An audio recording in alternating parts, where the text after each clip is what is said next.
estamos na série relativa ao nascimento de Jesus, e a nossa série se chama Flashes de Natal. E o flash de hoje é no ventre. Qual é a ideia dessa série de mensagens? E por que ela chama Flashes de Natal? Primeiro porque o Natal tem essa questão das luzes, né? Pisca-pisca e tal. Então a ideia de flashes é a ideia do Natal, de luz, pisca-pisca. E eu quero te ensinar de onde vem a ideia de luz, tá bom? Por que o Natal tem essa coisa de luz, pisca-pisca e iluminar as coisas? Por causa da profecia de Isaías. O povo que habitava em trevas viu uma grande luz. E a Galileia dos gentios foi a terra que recebeu o Messias para morar, porque Jesus nasceu em Belém, da Judéia, mas depois ele foi morar em Nazaré, da Galileia. Então, o profeta Isaías diz: a terra da Galileia, que habitava em trevas, viu uma grande luz. Então, a ideia é que quando Jesus, nascido em Belém, foi morar na Galileia, aquela terra foi iluminada pela presença de Jesus. De forma que, como estamos celebrando o nascimento de Jesus, então vamos usar essa analogia da luz, e por isso que a gente ilumina as coisas. A questão da árvore, de presente, isso aí é outra conversa, tá bom? Mas a luz tem a ver com a Bíblia. Então por isso que tem lá as estrelinhas, tá bom? Os brilhos ali, a ideia desses flashes de luz, por causa da profecia de Isaías. E aí a ideia é contarmos a história de Jesus inteira, tá bom? Em alguns flashes, porque a história de Jesus é desde a eternidade. Para contar ela inteira vai demorar aí uns milhares e milhares de anos. Então, para dar só uns flashes, o Fernando abriu a série no domingo passado falando de Jesus na eternidade. No princípio era o verbo estava com Deus, era Deus, e vimos a sua luz, certo? João capítulo 1. Então, antes do Natal, Jesus já era Deus, habitando com a Trindade lá na eternidade. Então, o Natal, né, ou seja, o nascimento de Jesus, a história precisa começar a ser contada na eternidade, porque ele já existia lá, ele já era Deus e Filho de Deus lá. E aí ele vem para o ventre de Maria, para ser encarnado ali naquele bebê. Depois ele nasce, certo? Depois ele batiza, aliás, ele nasce, aí ele é apresentado no templo, né, com 8 dias para a circuncisão. Depois ele é trazido ao templo com 12 anos de idade. Depois ele é batizado pelo seu primo João Batista aos 30 anos. Começa o seu ministério, que vai resultar na sua morte na cruz. 3 dias depois a sua ressurreição. Alguns dias depois a sua ascensão ou assunção. Ele subiu aos céus, de onde virá para buscar a sua igreja. Quem acompanhou diz amém. Amém. Então esses são os flashes de Natal, ó. Na eternidade, já era Deus. No ventre, encarnou. E aí ele nasceu. E aí ele foi ao templo. E aí ele começou o ministério. E aí ele morreu na cruz. E ele ressuscitou. E ele vai vir buscar a gente. Entendeu, irmão? Então dezembro inteiro nós vamos ver esses flashes aí, que vai de maneira, né, panorâmica contar a história de Jesus com relação a nós que somos os seus servos. Lucas 1, 26. E o segundo flash do Natal é no ventre de Maria. Diz assim, Lucas capítulo 1, versículo 26. No 6º mês, que não é junho, tá bom, gente? Porque quando a gente lê a Bíblia, né, a gente tem essa... A gente quer ler a Bíblia de acordo com a nossa cultura. Então, na minha cultura, o 6º mês é junho, o mês 6. Mas o ano do judeu, que a Maria é uma menina que mora lá na Galileia, tá bom? Lá em Nazaré. Lá na cultura dela, no tempo dela, na época dela, o ano não começava em janeiro não, gente. Tanto que o Ano Novo judaico não é comemorado dia 1º de janeiro. O Hanukkah, como eles chamam, o Ano Novo, comemorado em outra data. Então, quando eles saíram do Egito, o povo, lá com Moisés, era mais ou menos o final do mês de março. E aí eles chamaram aquilo de mês de Nissan, ou Nissan, que é o primeiro mês do calendário judaico, desse tempo aqui. Então, por que eles consideraram? Porque a partir do momento que eles saíram do Egito, eles não eram mais escravos e estavam indo rumo à terra prometida, de onde Deus não permitiria que eles saíssem nunca mais. Então eles comemoram aquele dia de liberdade da escravidão do Egito como se fosse o ano novo deles, entendeu? Agora a nossa vida está começando. Era mais ou menos meados de março. Então, se você fizer a conta direitinho, tá bom? Abril, maio, junho, julho, agosto, setembro, sexto mês aqui para Maria, é mais ou menos aí final de setembro e início de outubro. Entendeu? Poucos entenderam. Quem entendeu? Amém. Obrigado. Então, no sexto mês daquela época do ano, foi o anjo Gabriel enviado da parte de Deus para uma cidade da Galileia chamada Nazaré, a uma virgem desposada, ou seja, prometida em casamento, com certo homem da casa de Davi, lá de Judá, cujo nome era José. A virgem chamava-se Maria. E entrando o anjo aonde ela estava, disse: alegra-te, muito favorecida, o Senhor é contigo. Ela, porém, ao ouvir esta palavra, perturbou-se muito e pôs-se a pensar no que significaria esta saudação. Mas o anjo lhe disse: Maria, não temas, porque achaste graça diante de Deus.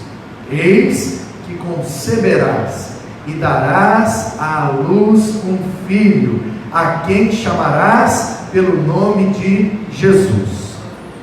Este será grande e será chamado Filho do Altíssimo. Deus, o Senhor, lhe dará o trono de Davi, seu pai. Ele reinará para sempre sobre a casa de Jacó, e o seu reinado não terá fim. Eu preguei há um tempo atrás, terminei de ler não, mas só para não perder a memória, porque diz o texto, né, que o menino que vai vir para o ventre dela será rei e reinará num reinado sem fim, eterno.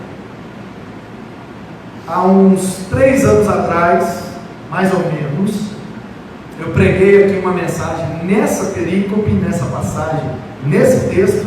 Está lá no nosso canal do YouTube, é só você pesquisar. Se você já ouviu, é bom para relembrar. Se você não ouviu, recomendo que ouça. É uma das mensagens que mais tem visualizações lá no nosso canal. É bem antigo, o carpete aqui ainda era diferente, acho que nem tinha os degraus, dá para ver nitidamente pela imagem lá que aqui era bem diferente. Se eu não me engano, foi caminhando ali para o final do ano de 2016, alguma coisa assim, talvez já era até dezembro, eu não estou lembrado exatamente. Foi em 2016, e o título da mensagem é A Mulher que Tinha o Rei na Barriga. Porque tem essa expressão, né, Raquel? Que uma pessoa quando se acha, quando é soberba, assim, nariz empinado, né? Fulano parece que tem o rei na barriga, né? E que interessante, a Bíblia diz que Maria teve o rei na barriga, e não foi soberba, e não foi prepotente, pelo contrário, foi serva de Jesus, foi discípula de Cristo, aos pés da cruz estava lá fiel a Ele, sendo humilde em todas as coisas. Olha que bênção.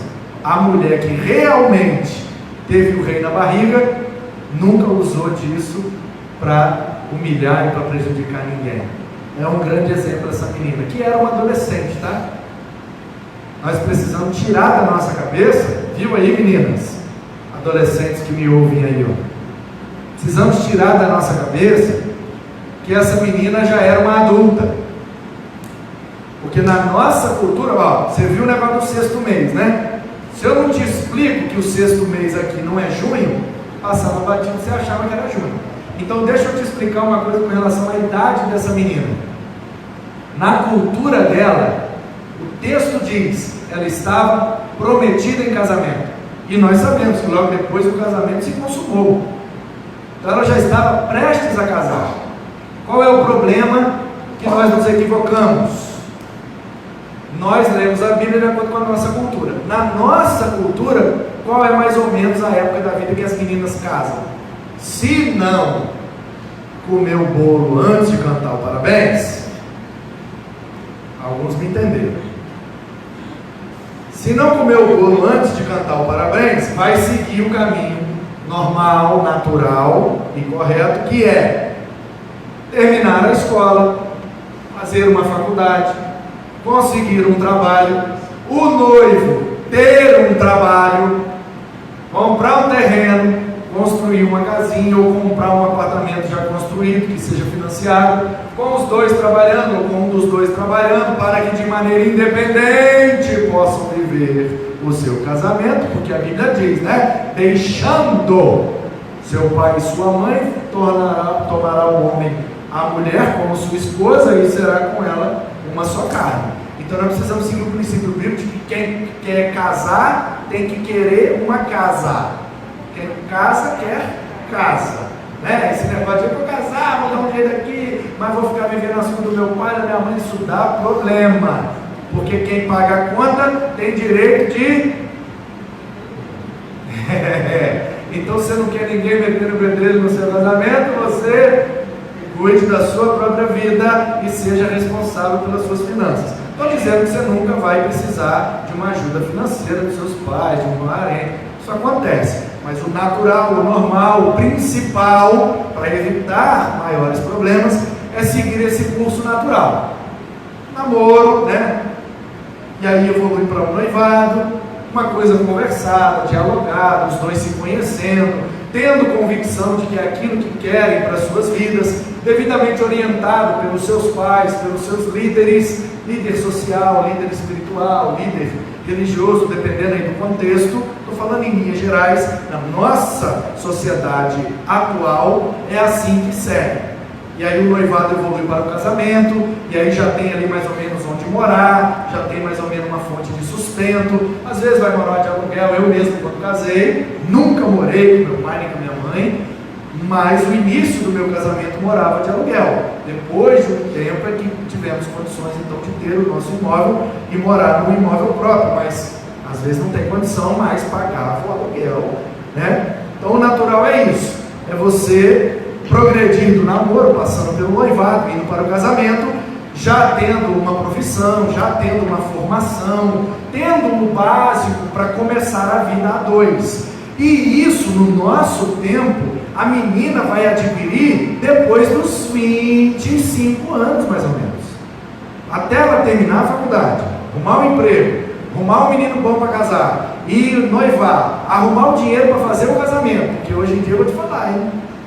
Preço do carro zero para casar, dependendo do, né? É fotógrafo, é videomaker, é buffet, é não sei o que, é músicos, é o local, é isso, é aquilo, e um monte de coisa. Quando vê, deu o preço do carro zero. Então, mesmo que você vá fazer só uma festinha básica, vou fazer só um churrasco com a família, tem que ter as carnes. Carne, vou te falar, hein? Tá tenso. Uma pessoa que vai dar um churrasco nos dias de hoje, 5 de dezembro de 2019, para dar um churrasco aí para as duas famílias. Se for famílias médias para grandes, vai gastar pelo menos R$1.000 só de carne. Se for carne de primeiro, né? Fui ver o quilo da picanha, 90 conto, eu tomei um susto. Falei, que nada, eu vou comprar uma dúzia de frango. Comprei, foi uma dúzia de ovo, que ovo é frango, né? Só não nasceu ainda, mas já é um franguinho. Então eu comprei uma dúzia de ovo e quando acabar o ovo eu vou lá. Se o preço não tiver do jeito que estava, nós vamos ficar no ovo mesmo, né, André? Eu prefiro comer ovo e ter condição de ofertar para a rampa do que comer carne e não contribuir com a obra de Deus. Aí, como na nossa cultura a gente precisa de uma estrutura estrutura básica para casar, essa estrutura só vem na vida dos jovens por volta dos 25 anos, pelo menos. Terminou a faculdade, já está trabalhando, já tem um salário, já está seguro, mercado de trabalho, já tem uma casinha, tem onde morar, juntou dinheiro para pagar o buffet, tudo. Então o que a gente pensa quando a gente está lendo? Ela estava noiva do José. A gente pensa, já tinha uns 25 anos, 28. Não, irmão. Não. Posso te explicar uma coisa da cultura dessa menina aqui? No tempo dela, no lugar dela, menstruou, está pronta para casar. Sim, senhores. Sim, senhores. Até hoje. Vai lá na Palestina, vai lá na faixa de Gaza, vai lá na Arábia Saudita, vai lá no Uzbequistão, Cazaquistão, no Irã, no Iraque, naqueles países aos arredores, ou até mesmo em Israel, e vai ver lá com quantos anos as meninas se casam. Hoje em dia, ainda é, em alguns contextos, desse jeito aqui.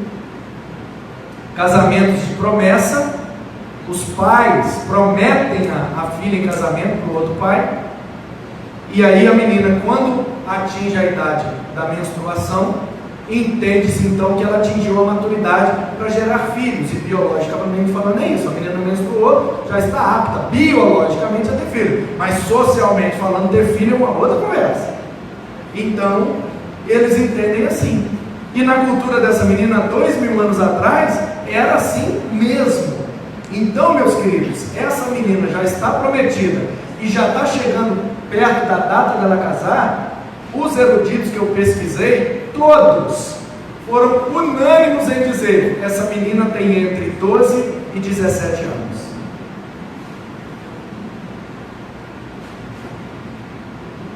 Aí agora pensa comigo, as duas lá, Carol e Evelyn, as duas têm entre 12 e 17 anos, não é? Pensa aí, meninas, vocês, essa menina aqui, é da idade de vocês, entre 12 e 17. Aí, a Bíblia diz que uma menina dessa aí, Carol e Evelyn, que estão ali, as duas ali, entre 12 e 17 anos, está em casa, tranquilo lá, vendo stories, e de repente, ao lado, uma voz chama seu nome. Já pensou? Evelyn. Por isso que o texto diz, olha só, 28, confere aí comigo. Entrando o anjo onde ela estava, disse: alegra-te, muito favorecida. Outra versão diz: agraciada, o Senhor é contigo. 29, ela porém, ao ouvir essa palavra, perturbou-se muito, ela tomou um susto. É lógico, a menina entre 12 e 17 anos, essas meninas já assustam com qualquer coisa, e grita também com qualquer coisa.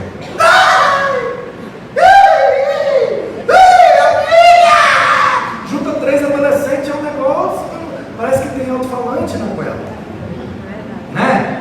Aí depois vai amadurecendo, né? Vai virando senhoras, e aí elas vão falando mais brando, mas na adolescência os meninos gritam e ai que susto, ai assusta fácil. É isso que a Bíblia está dizendo. A menina, um adolescente, está em casa sozinha, de repente entra um anjo no quarto dela e diz: alegra-te, agraciada, o Senhor é contigo. Ela: que isso? O que está falando aí? E pôs-se a pensar no que significaria esta saudação. É porque o João Ferreira de Almeida escreve muito formal, mas o que ele está querendo dizer? A menina tomou um susto e não entendeu nada. Aí o anjo falou com ela: fica tranquila, Deus te escolheu para gerar o Salvador da humanidade. Quando ele nascer, bota o nome dele de Jesus, em hebraico Yeshua, ou mais exato com a raiz, Yahushua, mas a gente fala no popular mesmo Yeshua, que também pode ser transliterado como Josué, é o mesmo nome, ou Jesus, ok? Que significa o que salva, o que traz a salvação, ou simplesmente o Salvador. E aí, continuando então, o anjo disse para ela: ele vai para o seu ventre, ele será descendente de Davi, porque o seu marido José é da tribo de Judá, e como o pai é quem cria, ele é filho de José na sociedade. Não se lembra quando ele chegou na sinagoga lá em Cafarnaum, e o pessoal não deu moral para ele? E ele falou assim: o Espírito de Deus está sobre mim, pelo que me ungiu para libertar os cativos e tal, e tal, e tal. O povo falou: não é este o filho de José, o carpinteiro? Como quem diz? Esse não é aquele menino ali de Nazaré que a gente viu esses dias aí brincando? Agora está dizendo que é o Messias. Aí ele diz: o profeta não tem honra senão na sua própria casa. Porque o pessoal que viu ele crescendo não queria dar moral para ele como Messias. Aí a Bíblia diz: aquele foi o único lugar em que Jesus não realizou nenhum milagre. Onde ele cresceu, ninguém deu moral. Por não dar moral, ele não fez nenhum milagre. O que a gente aprende com isso? Ele só opera milagres num ambiente onde a gente está dando honra para ele. Se ele não é honrado, ele não opera. Então, lá em Nazaré e nas regiões ali da Galileia, ele não teve moral, não teve honra naquele local, e por isso ele não realizou lá nenhum milagre, nas regiões de Nazaré, onde ele morava. E aí, ele vai ser descendente de Davi, ele reinará para sempre, ou seja, a menina vai ter o rei na barriga. Então disse Maria, 34, como será isto? Pois não, aí tem uma versão que diz assim: não conheço varão. Quem está com a Bíblia escrita não conheço varão? Levanta a mão para eu ver. Um grupo aí, pequeno, mas tem. Uma outra versão diz: pois, no final do verso 34, não tenho relação com homem algum. Qual a versão que está assim? Não tem relação com homem. Está vendo aí? Então é a mesma coisa. O que a Maria está perguntando para o anjo, gente? A Maria está perguntando assim: como que eu vou engravidar se eu sou virgem? Eu ainda não me deitei com nenhum homem. Eu não sou casada. Não conheço o varão. Conhecer na Bíblia, em alguns contextos, significa deitar com um homem. Intimidade de casal. Ok? Conhecer o varão, ainda não se deitou com o homem. E tem uma versão que já traduz: não tenho relação com homem algum. Não é casada, é virgem. E quem estudou biologia sabe, tem como engravidar sendo virgem. É isso que ela está perguntando para o anjo: como será isso se eu não conheço o varão? 35, respondeu o anjo: descerá sobre ti o Espírito Santo, e o poder do Altíssimo te envolverá com a sua sombra. Por isso também o ente, ou seja, o parente, o filho que há de nascer através dela, será chamado Filho de Deus. O ente santo que há de nascer será chamado Filho de Deus. Portanto, na história do nascimento de Jesus, tem um flash chamado no ventre, porque antes de nascer ele precisou ser gerado no ventre da Maria. Essa adolescente, ou como eu prefiro chamá-la, uma adolescente, porque uma menina da idade dela, com tantos desafios de ser uma menina dessa idade, entre 12 e 17 anos, tantos sonhos, tanta imaturidade, ainda infantil em alguns aspectos, tão nova, tão inexperiente da vida, e aceitar um desafio tão grande: carregar o Filho de Deus no próprio ventre. Essa menina era crente, essa menina era uma bênção, e ela, apesar de ser mãe, foi discípula do seu filho, e é uma mulher que nós precisamos olhar com muito carinho. Nós não damos a ela o status que alguns outros dão, nós respeitamos, mas nós não damos o mesmo status. Damos a ela o status de ser uma serva de Deus, uma discípula de Cristo, a quem nós devemos olhar, sendo pecadora como nós, agiu em algumas circunstâncias para nos dar alguns exemplos, ok? Ela não é modelo, porque o nosso único modelo é Cristo, mas assim como todos os homens e mulheres da Bíblia, servos e servas de Deus, em algumas circunstâncias agiram de acordo com a vontade de Deus, e isso serve de exemplo para nós. Então eu quero usar o exemplo dessa menina, e Jesus, indo habitar no ventre dela, faz dela essa pessoa tão especial, escolhida por Deus para gerar em seu próprio ventre o Salvador da humanidade. E aí nós vamos tirar lições para ensinarmos com relação à nossa vida, com relação a esse período do ano e esse momento que vivemos. O que é que nós precisamos aprender? Em primeiro lugar, queria dizer que nós precisamos aprender que nós não podemos julgar a capacidade pela localidade.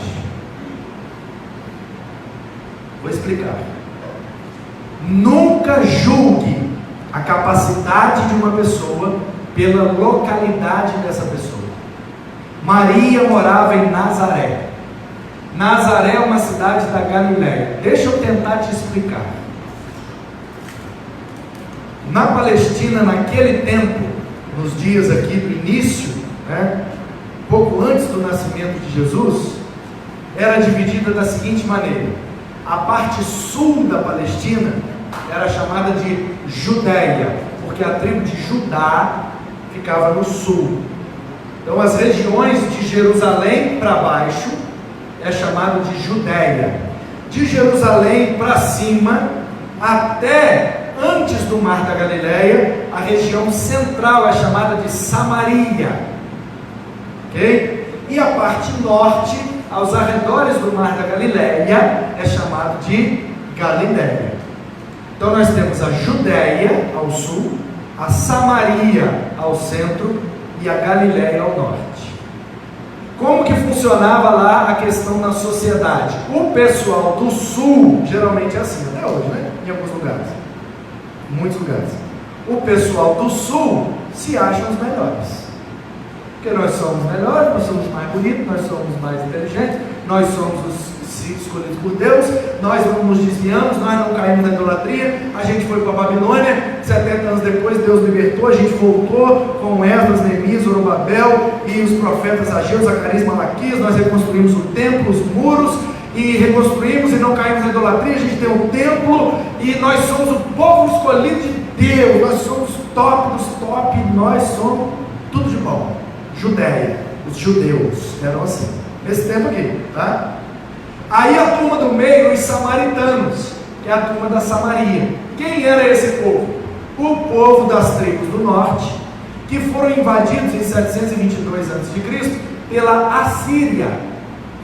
Senaqueribe, imperador da Assíria, foi conquistando tudo, e num determinado momento, por volta do ano 722, foi tomado toda aquela região do norte, e o pessoal das regiões de Samaria, que era a capital do reino do norte, chamado naquele tempo de Israel, se misturaram com os assírios, com os cananeus principalmente, e passaram a adorar outros deuses.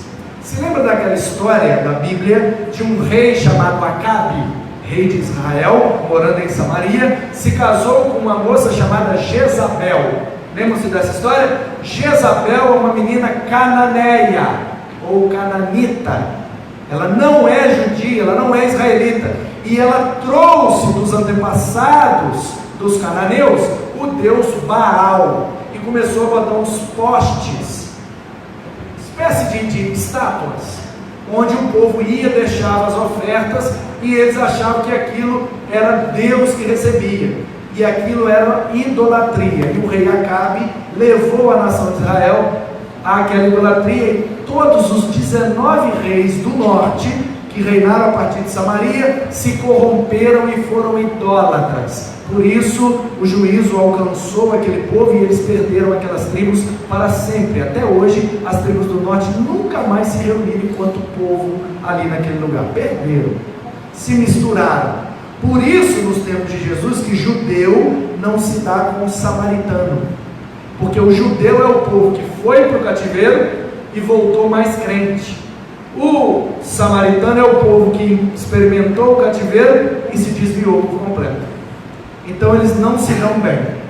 E acima dos samaritanos tem os galileus, chamados de gentios, a Galileia dos gentios. Esse era o apelido nos dias de Jesus, ou seja, os que nem são crentes. Então, traduzindo para você: Judeia, os crentes; Samaria, os desviados; Galileia, nem crente é. É assim que eles pensavam, é assim que eles entendiam. Aí o que é que Deus faz? E eu acho isso lindo, eu acho isso maravilhoso. Deus vai na menor cidade da Galileia, lá onde pensavam os religiosos, não tem ninguém crente, vai na menor cidade, na menor vila, na menor casa, na menor pessoa, e fala: você é escolhida.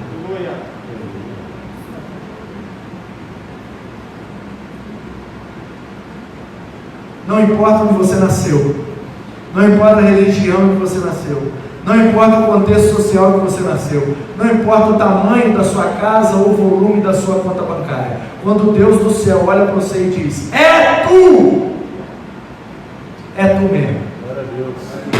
Aleluia. E Ele tira a gente de onde for, da situação que for, e faz o que for preciso para nos tornar instrumentos da sua graça. Assim como essa menina foi um instrumento para trazer Jesus ao mundo, eu e você somos galileus, somos gentios, mas fomos alcançados por Deus para sermos instrumentos e levar Jesus para as pessoas. Amém.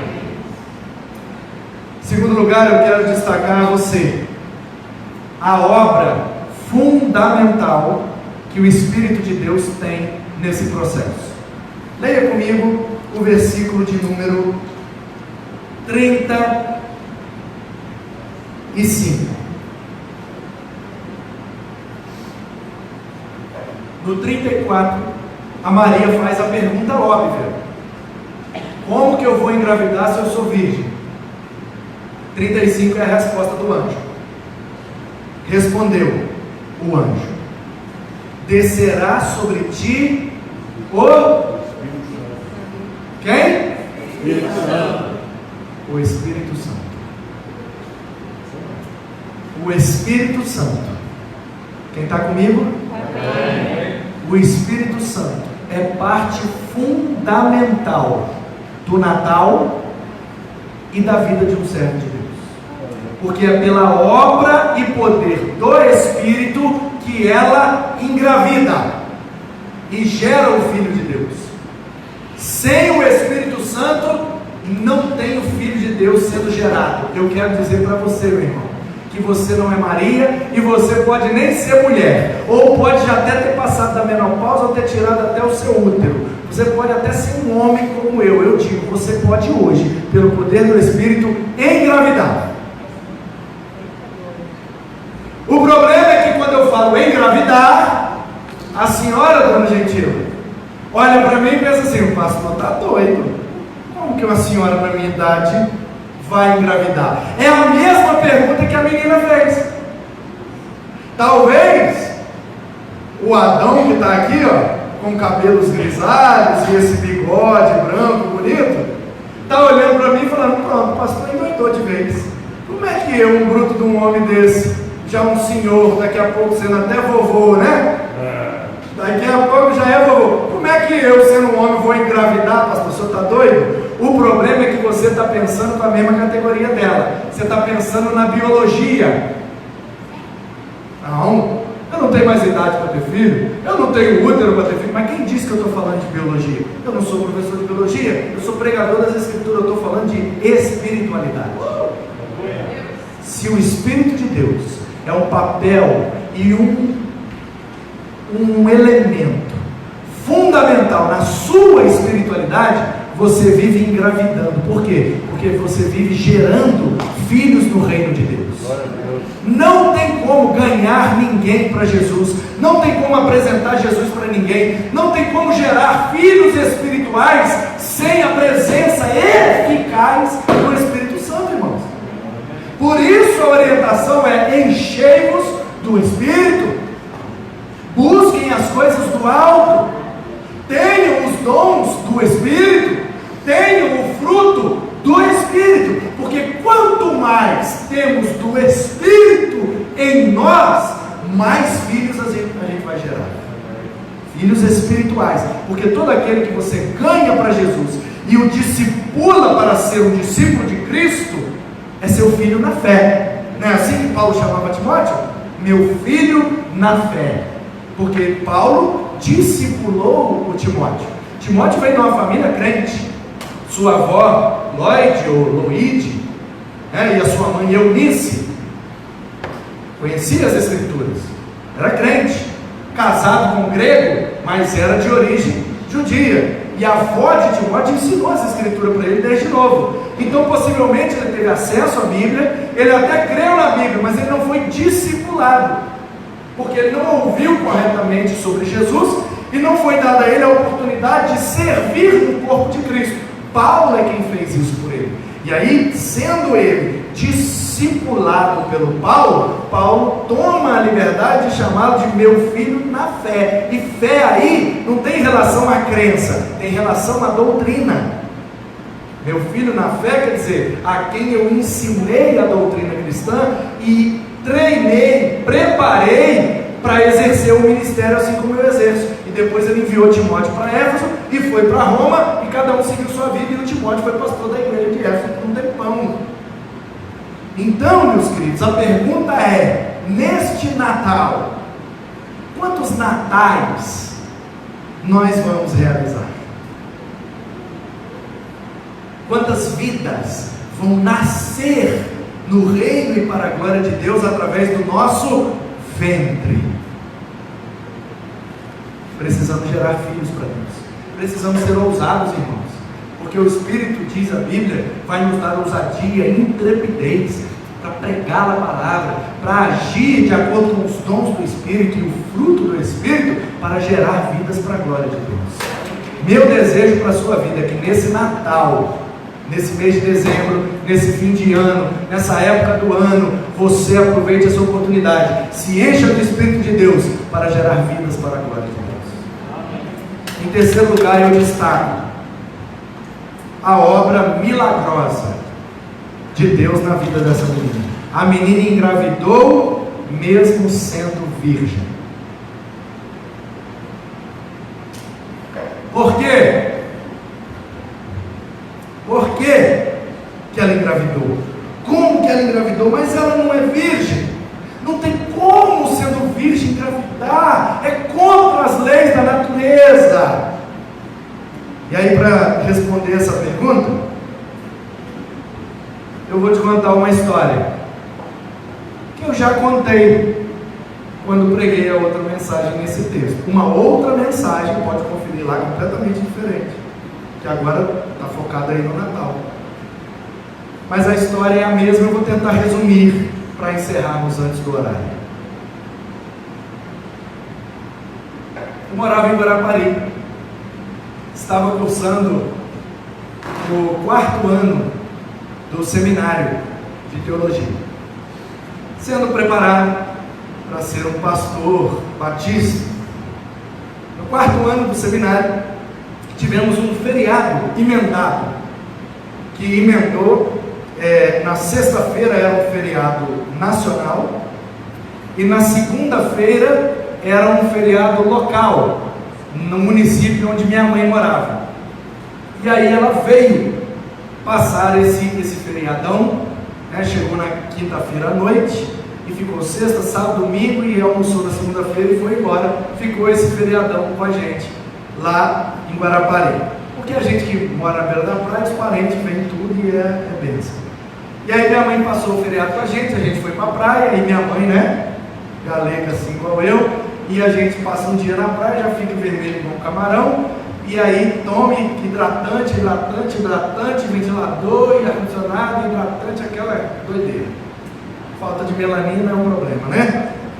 E aí nós passamos aquele feriado na praia, aproveitando. Eu trabalhava no posto de gasolina, não pude estar o tempo inteiro com eles, porque por causa do feriado deu muito movimento, eu tive que trabalhar, mas nos meus momentos de folga, eu fui à praia, eu fiquei com eles, principalmente à noite, jantávamos juntos e tal.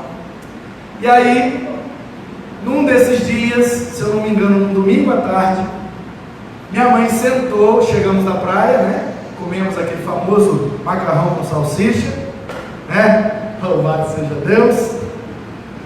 E minha mãe sentou num sofá. Eu tinha nesta casa, tem lá ainda no apartamento, uma sala bem grande, onde a gente fez dois ambientes. Num ambiente, os sofás com uma televisão, mesinha de centro e tal.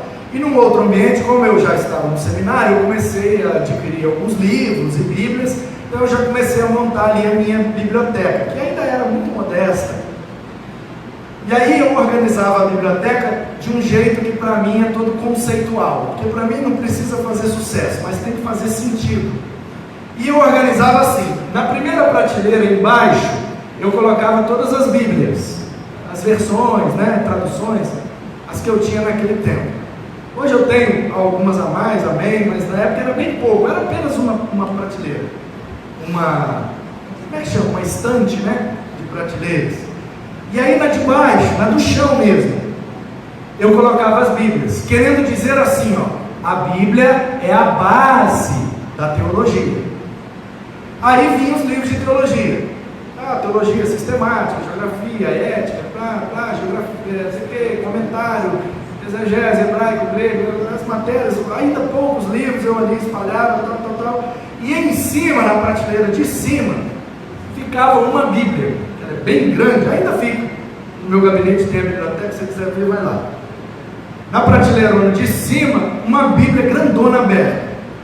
Não é no Salmo 91, nenhuma crendice, nem misticismo, é só porque ela fica mais bonita aberta do que fechada. E minha sogra me deu de presente. Ela tem um suporte assim de madeira, e ela abre, ela tem uma pintura dourada nas laterais das páginas. Ela é bem grande, é uma versão do português de Portugal, traduzida por uma ordem de monges chamada Capuchinhos. Ela tem uma tradução bem peculiar, é interessante, eu já fiz até muita leitura nela. E ela fica grandona aberta assim para dizer o seguinte: a Bíblia está acima de toda a teologia. Ela é a base, mas também está acima. Se o teólogo dizer um negócio e a Bíblia disser outro, eu fico com a Bíblia.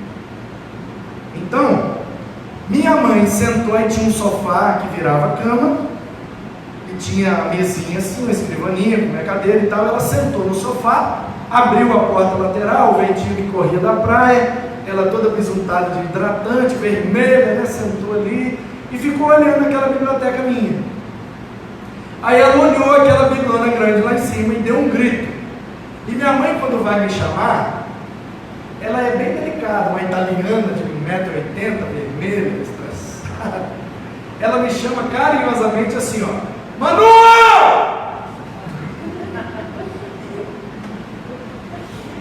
É assim mesmo. Ela nem está nervosa, ela só está me chamando.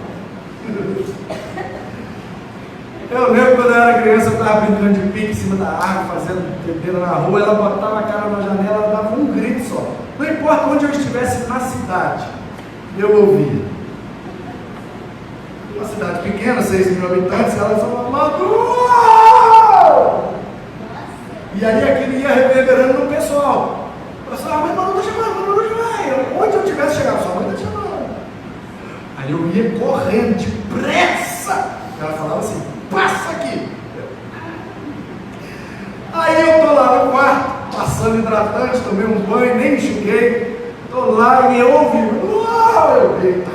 Aí eu fui, né? Claro, manda quem pode, obedece quem tem juízo.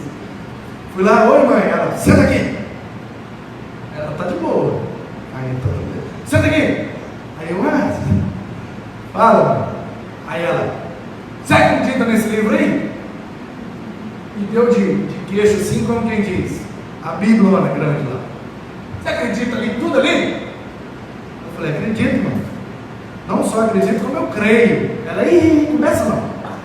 Eu quero saber o seguinte: se você acredita em tudo que está escrito naquele livro. Eu falei, acredito. Ela, então me explica uma coisa. Porque ela é professora de biologia.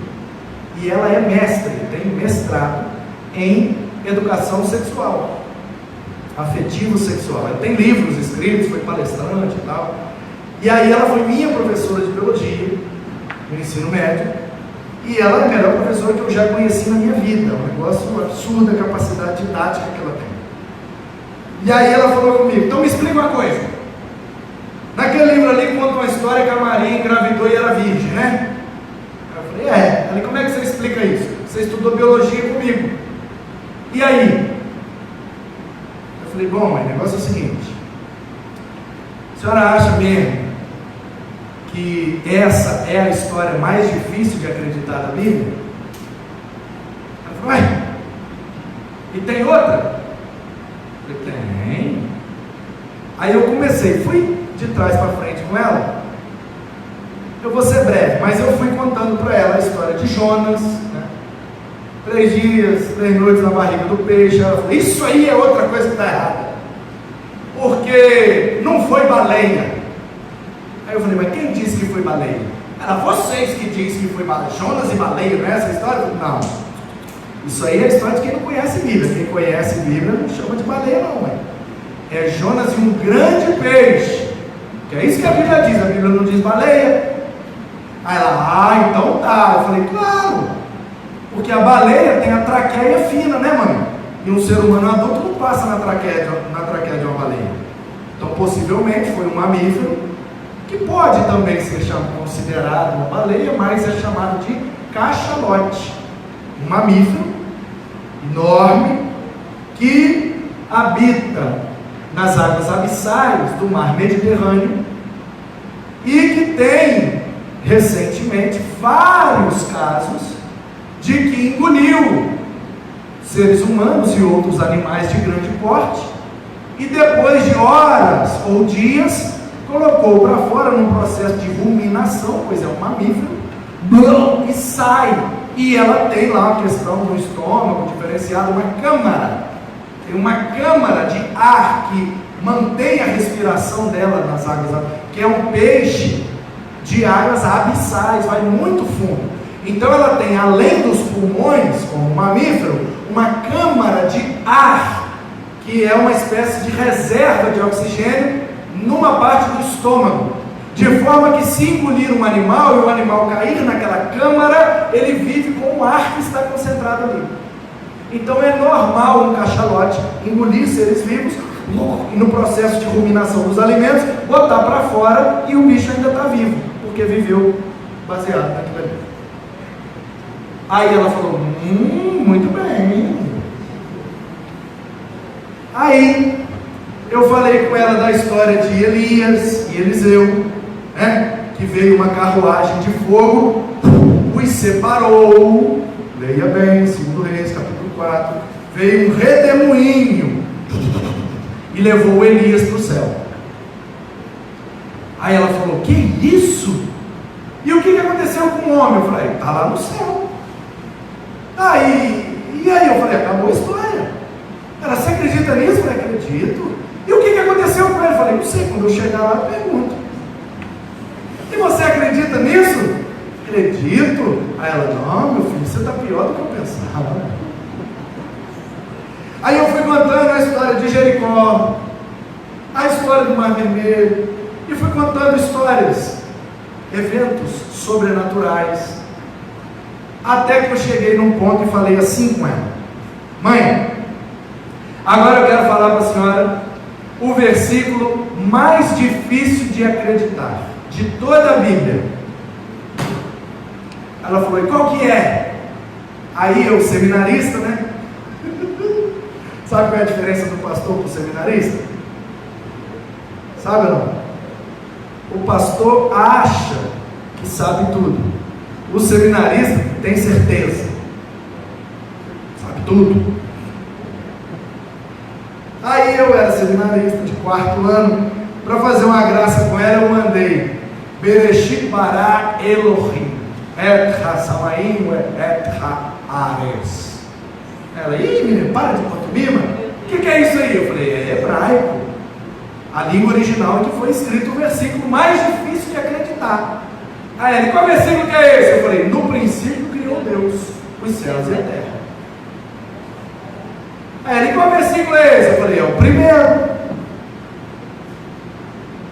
Ele, por que o primeiro é o mais difícil? Eu falei, simplesmente por isso. Porque se não acreditar no primeiro, não precisa nem passar dali para frente. Agora, se acredita no primeiro, todo o restante fica fácil.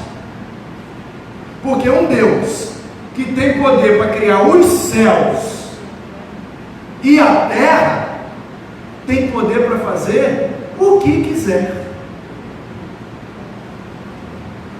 Portanto, mãe, a Maria engravidou sim, sendo virgem sim, porque como um Deus que tem poder para criar os céus e a terra, não teria poder para botar um bebê na barriga de uma mulher?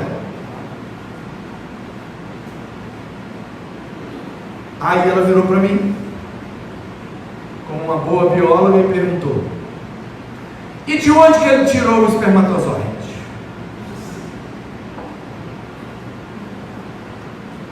Aí eu falei, mãe, eu não sei se precisou, se foi necessário um espermatozoide, mas caso tenha sido, ele tirou do mesmo lugar que ele tirou os céus e a terra, do poder da sua palavra. Haja! E ouve.